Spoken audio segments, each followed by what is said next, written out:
Hi, this is Helen Mitas, and I am very honoured to be interviewing Jan Sky today.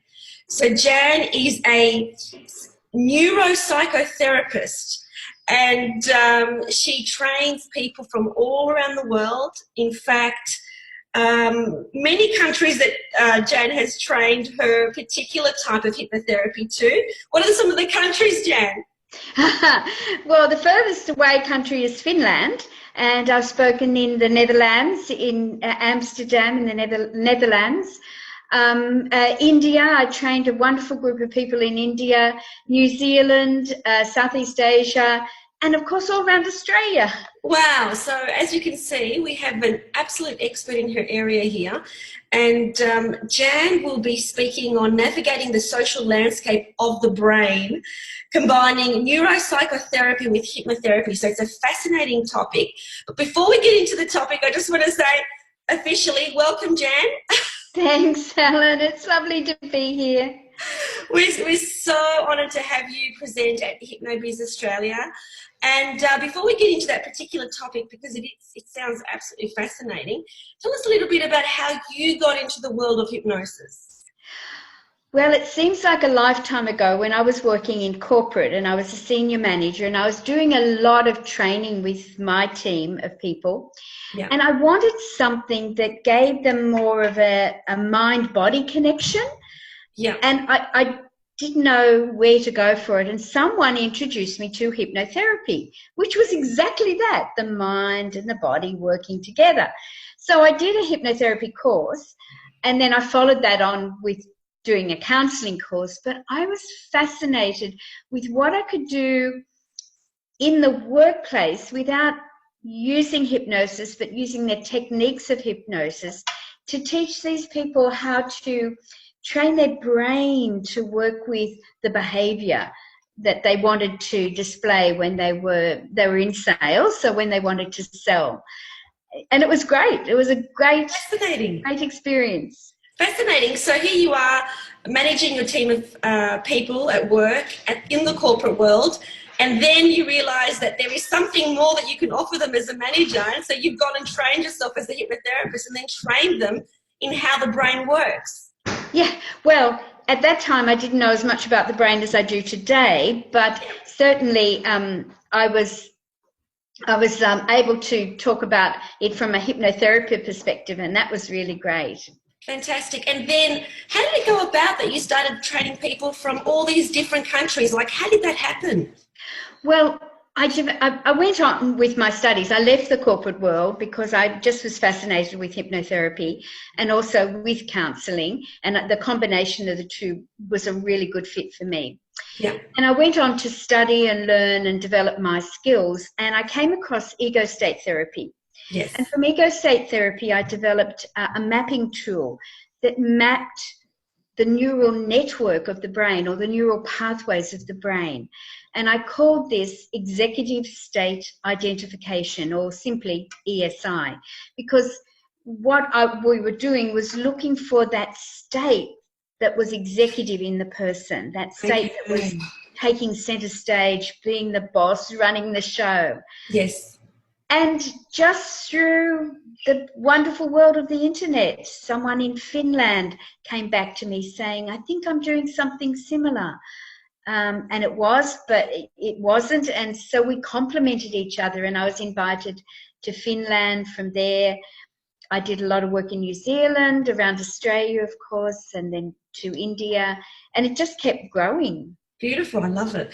And, many listeners out there who are not really conversant with how hypnotherapy works, may not understand that we have different states. And, often our executive state, or the state that is bossing us around and making decisions and choices, may not be what we think is our best interest, but perhaps the intention is always positive. Would you agree with that? Yes, I agree. Yes, sure. Yes. So tell us a little bit about your specific topic. So navigating the social landscape of the brain. Why do hypnotherapists from all around the world need to know about this topic? Well, I went on to study neuropsychotherapy, that taught me a lot about the brain. And one of my specialties, and I'm sure this is something that a lot of hypnotherapists work with, is anxiety and stress and depression and those sort of related issues, because hypnotherapy is just such a beautiful fit there. Yeah.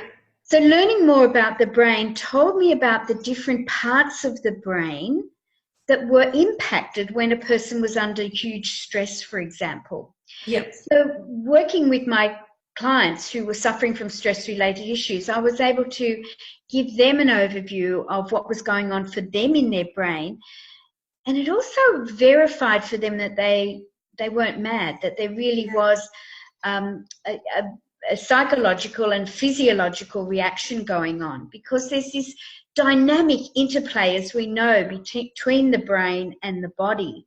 And when we're under stress and pressure, our body reacts, and our body needs to be treated just as much as our brain and our mind need to be treated.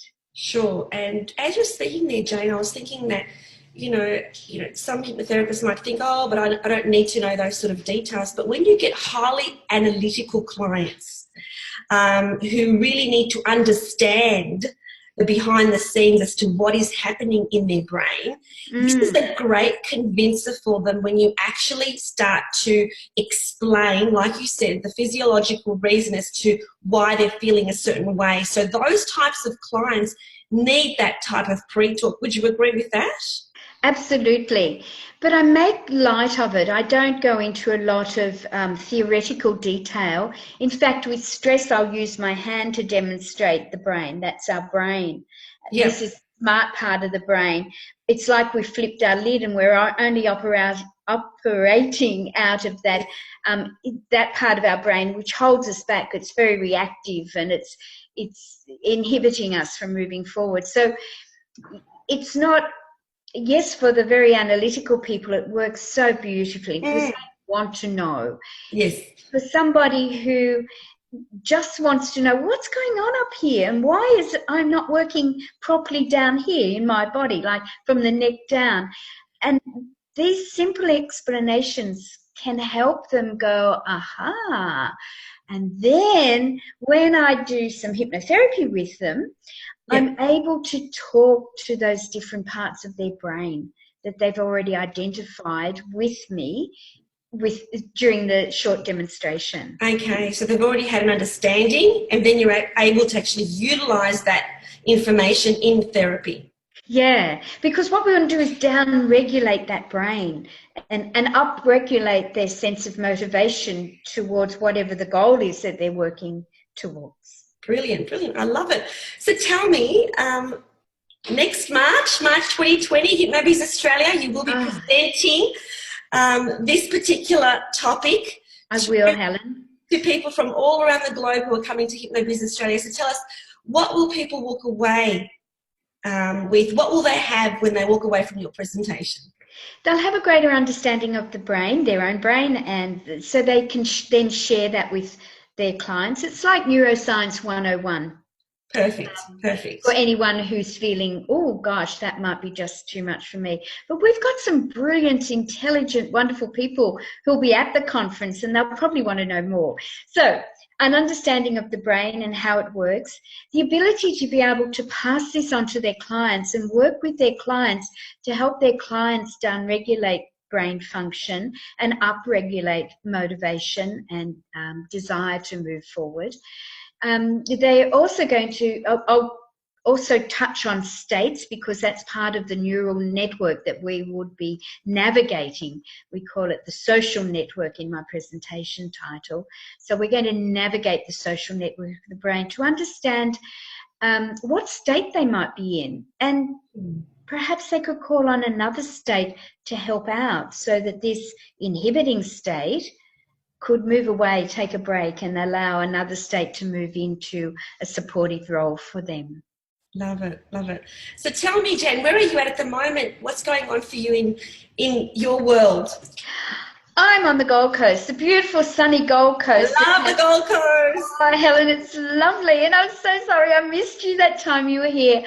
It's beautiful here. It's just every day is like a holiday. You wake up in such a beautiful environment. I feel so blessed to be living here. Absolutely, and that's why I chose that location for all my retreats. They're at the Gold Coast, my favourite place on earth, and of course HypnoBiz Australia is on your doorstep. So absolutely. How fabulous. So thank you so much for coming here today. Is there anything else, one final thing that you would like to say? I just, to everyone, this is a conference that is beyond any other hypnotherapy conference I have ever attended. And I've been a hypnotherapist since 1996. Wow. You bring a beautiful new light to the industry, Helen, and everyone needs to be there in March 2020. Thank you so much, Jan. And my pleasure. All the very best. And of course, we'll see you at the Gold Coast. You will indeed. Okay. Bye. Bye.